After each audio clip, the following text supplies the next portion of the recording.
October 29th, 2025. Steve Kerr steps up to the mic at Chase Center. He'll be our starter going forward, the same coach who benched him, the same player they almost traded, the same organization that spent months in a bitter contract standoff.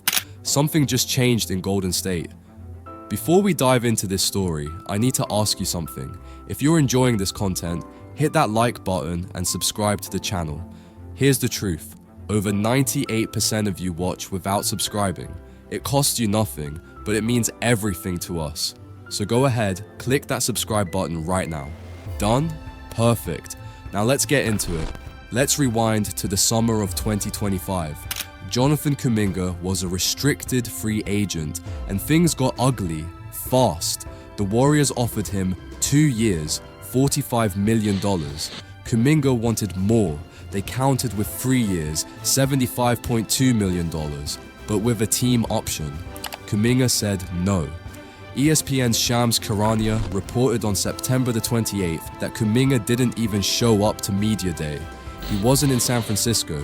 He wasn't at the facility. He was threatening to sign the 1-year, $7.9 million qualifying offer just to escape. The Sacramento Kings called. The Phoenix Suns made offers. The Warriors explored sign and trade deals. Nobody could make the numbers work. September 30th, 2025, the deadline, 11:59 p.m. Eastern Time. Finally, a deal. 2 years, $48.5 million. But here's the kicker. Kuminga waived his no-trade clause. The contract had a team option for year 2 designed to be ripped up and renegotiated next summer. Translation? Nobody was happy. The relationship was broken, and everyone knew Kuminga could be traded starting January 15th, 2026. The Athletic called it a temporary band-aid. Bleacher Report said the Warriors and Kuminga seemed destined for a breakup. This wasn't a celebration, this was a ceasefire.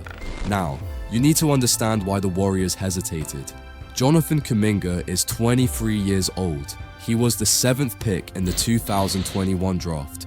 4 years of flashes, 4 years of inconsistency, 4 years of Steve Kerr scratching his head about where he fits. Last season, he started only 10 games. 10. The rest of the time, he was coming off the bench, frustrated, wondering when his moment would come. Then Jimmy Butler arrived in February 2025. The Warriors went 24-8 down the stretch. Curry had his Robin. The spacing clicked, the defense locked in. But Kuminga? He barely played in that run. Butler took his minutes. Their skill sets overlapped. The Warriors were winning without him. Then the playoffs happened. Curry strained his hamstring 13 minutes into Game 1 against Minnesota on May 10th, 2025. The Warriors needed someone to step up. Kuminga answered. He scored 30 points in Game 3. He was aggressive, he was confident, he gave Minnesota problems, but it wasn't enough. The Warriors lost in 5 games. Still, that performance planted a seed. Maybe, just maybe, Kuminga could be more than a trade chip. Fast forward to October 2025. Training camp begins. The plan? Start Al Horford next to Curry, Butler, and Draymond Green. Bring Kuminga off the bench again. But Moses Moody got hurt in practice, a calf injury. He couldn't start. Steve Kerr had a decision to make. And on October the 22nd, before the season opener against the Lakers at Crypto.com Arena, Kerr made the call. Kuminga would start. Nobody thought it would last. Most analysts figured Horford would slide into the starting lineup within a week or two.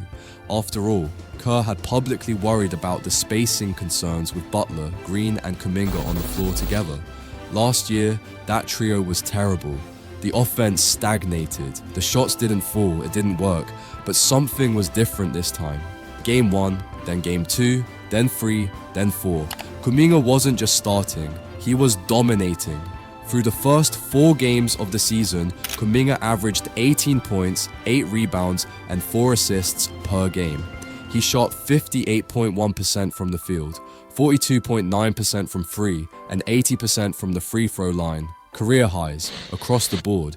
But it wasn't just the stats, it was how he was playing. October 28th, 2025, Chase Center, Warriors vs Memphis Grizzlies. Kuminga put up 25 points on 9 of 14 shooting, 10 rebounds, 4 assists, 1 block. He was everywhere. He guarded Ja Morant, he crashed the glass, he made the right passes. After the game, reporters asked him about his rebounding. He said, "I'll say just commitment, no matter what. Even if I'm making shots, not making shots, I'm not seeing the ball, I'm seeing the ball, just having that commitment and going out there, chasing those rebounds wherever they go." It wasn't flashy, it wasn't cocky, it was mature. Steve Kerr noticed, everyone noticed. October 29th, 2025, the day everything changed.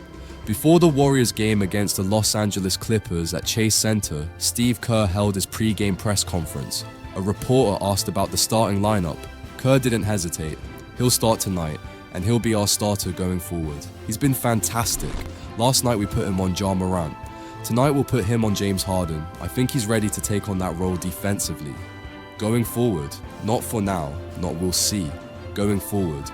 Kerr continued, "The way he's rebounding, the way he's attacking the rim, that's what makes him special. When he's playing to that talent, to that ability, it changes our team." Then came the big admission, the thing Kerr wouldn't say last year. The combination of Jimmy and Draymond and JK wasn't great last year, but because of all the improvements JK has made, his passing, it's just really clicking, so we're going to stay with that. Translation? I was wrong. Kuminga is ready. This is his team now too. CBS Sports reported just hours ago on October 30th that Kuminga is saying and doing all the right things.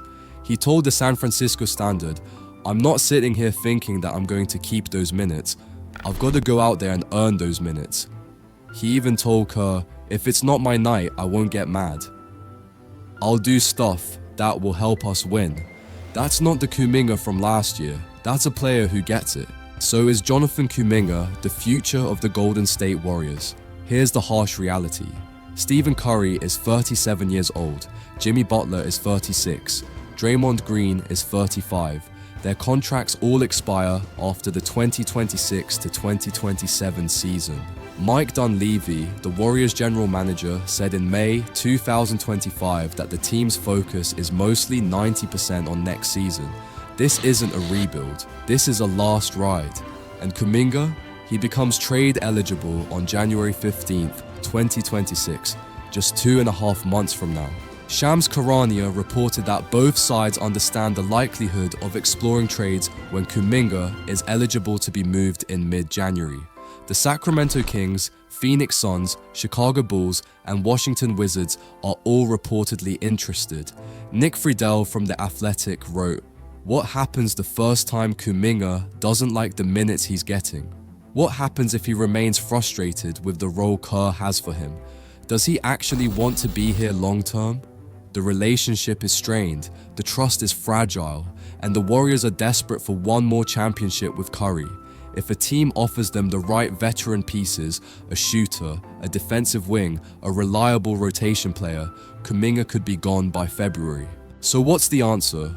Right now, in late October 2025, Jonathan Kuminga is playing like a future All-Star. He's earned Steve Kerr's trust, he's fitting in with Butler and Green, he's doing everything right. But the Golden State Warriors aren't building for the future. They're chasing one more ring, and if trading Kuminga gives them a better shot at banner number 5, they'll do it. So is Jonathan Kuminga the future of the Warriors? Maybe. If he keeps this up through December and the Warriors are contending, they might hold on to him. But more likely, he's the present, and by February, he could be someone else's future. What do you think? Should the Warriors keep Kuminga or trade him for win-now pieces? Drop your thoughts in the comments below. And if you made it this far, thank you. Hit that like button, subscribe to the channel, and turn on notifications so you never miss an update. We've got more NBA deep dives coming your way. See you in the next one.